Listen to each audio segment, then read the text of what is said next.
Olá, bem-vindos ao quinto workshop de Engenharia Mecânica de Produção.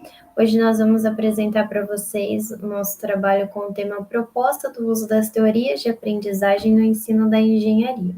O grupo é composto por mim, Mônica, Rubens Alves e Amanda Campos. Então, separamos o trabalho nos seguintes tópicos: comunicação e aprendizagem em engenharia, o que são as teorias de aprendizagem, como está sendo o estado da arte delas, a conclusão, agradecimentos e as nossas referências utilizadas no trabalho. Então, comunicação e aprendizagem.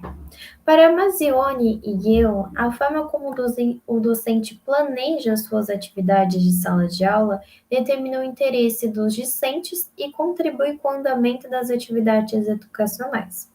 Então, percebe-se que a maneira do docente planejar suas atividades em sala de aula, a forma como ele se comunica com os alunos, isso gera interesse e promove o conhecimento e aprendizagem desses alunos. Sabe-se que cada indivíduo tem sua maneira particular de aprender alguma coisa. Por isso, é necessário estudar maneiras possíveis em auxiliar o indivíduo nessa busca do conhecimento.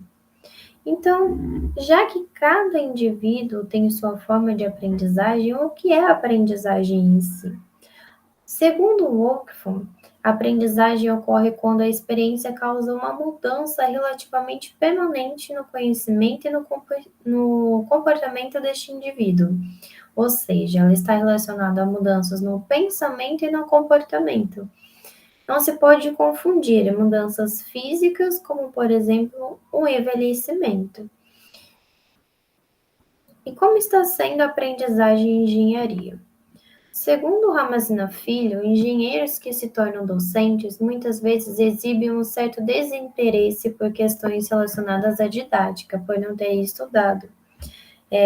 Já que a formação do engenheiro é um bacharelado e não uma licenciatura, na licenciatura se tem esse contato com práticas educacionais, em teorias de aprendizagem, estuda-se como a aprendizagem acontece no indivíduo, né? Como passar de uma melhor maneira o conhecimento aos indivíduos. Na engenharia, por ser um bacharelado, não se tem este tipo de conteúdo. E a ausência de formação inicial ou licenciatura destinada à engenharia reforça esse tipo de comportamento. Então, segundo Pinho, o sentido essencial da responsabilidade da educação superior consiste em produzir e socializar conhecimentos que não tenham só um mérito científico, mas também um valor social e formativo, portanto, que sejam importantes para o desenvolvimento econômico e que tenham sentido para a cidadania pública. Então, a responsabilidade social da educação superior não é só em produzir, em gerar conhecimento ou passar o conteúdo aos alunos, mas sim também como esses alunos vão sair do período de formação e como eles vão lidar com esse conhecimento na forma prática, na vida profissional deles.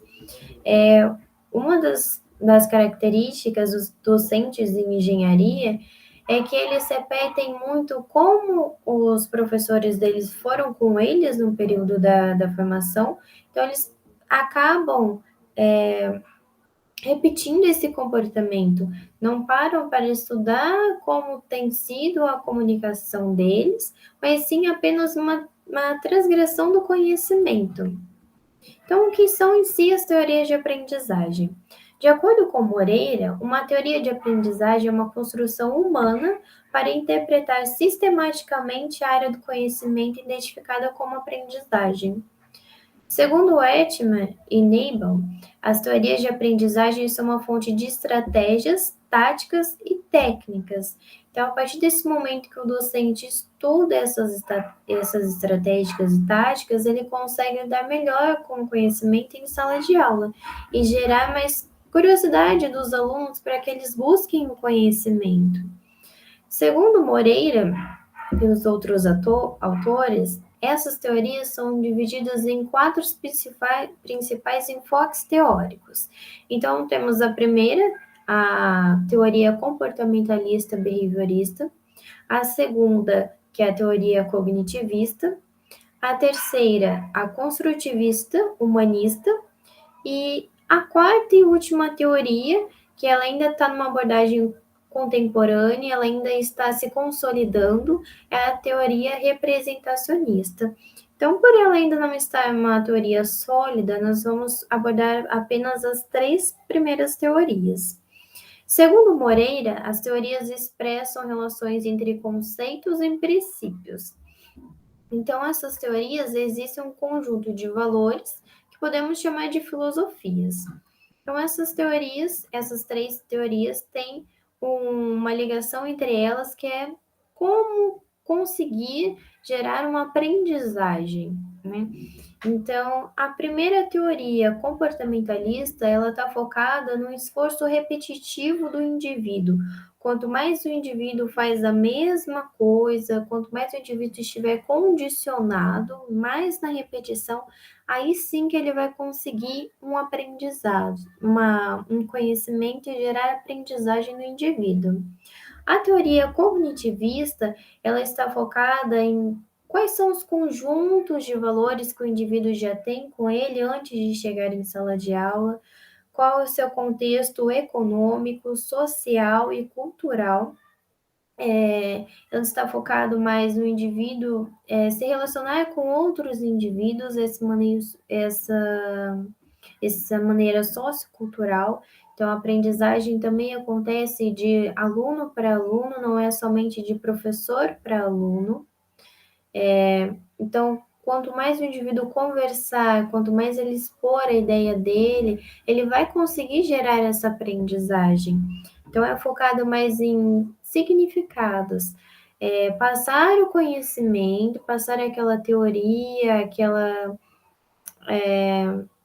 do professor para o aluno, mas esperar para ver qual o significado disso tudo para o aluno, se ele conseguiu realmente entender o que significa para ele aquele conteúdo, se está relacionado ao meio cultural dele, para ele conseguir entender isso, absorver e conseguir falar, colocar em prática.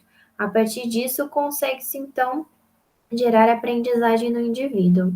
A última teoria humanista, ela está relacionada mais com o foco principal em como o indivíduo se sente em relação àquele conhecimento. Se ele busca adquirir aquele conhecimento, se ele está bem, como ele está se sentindo com esse conhecimento e se ele consegue colocar isso em prática. Então, geralmente na teoria humanista, espera-se que o indivíduo esteja gostando do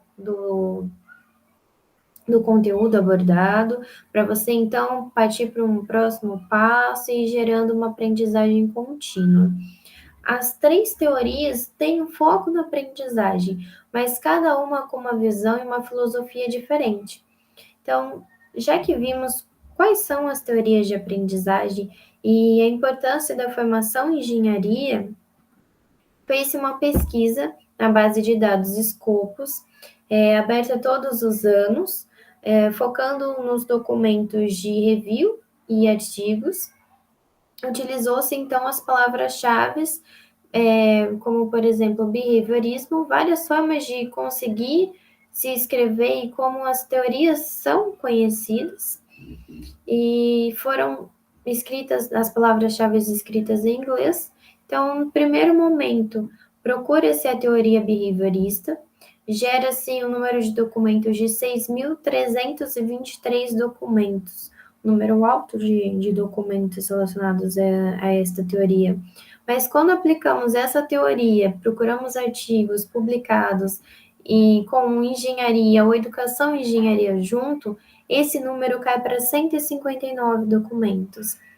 Na teoria cognitiva, gera-se um número de documentos de 12.682.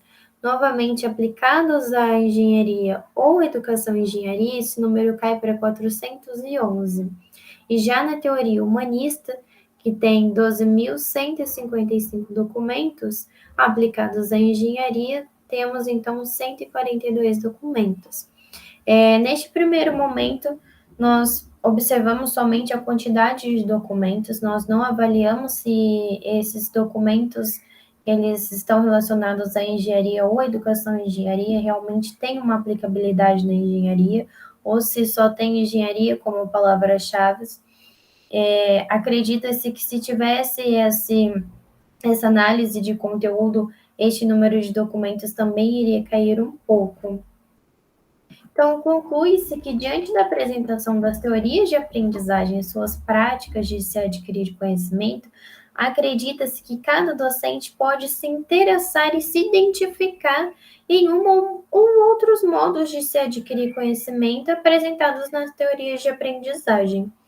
Então, ressalta-se que o docente ele não vai mudar o perfil de ensino dele, ele apenas vai identificar uma teoria de aprendizagem que ele acredita que se enquadre no perfil dele de ensinar, e a partir disso ele consegue estudando as teorias de aprendizagem para melhorar a forma prática pedagógica dele em sala de aula. Então, já que na formação profissional do engenheiro não há uma especialização em práticas educacionais, salienta-se a importância de mais eventos, divulgações, capacitações profissionais dessas teorias no contexto da engenharia. E diante dessa lacuna de pesquisa, percebe-se uma grande oportunidade acadêmica em explorar as teorias de aprendizagem aplicadas à engenharia. Muito obrigada pela atenção e principalmente a CAPES por financiar este trabalho.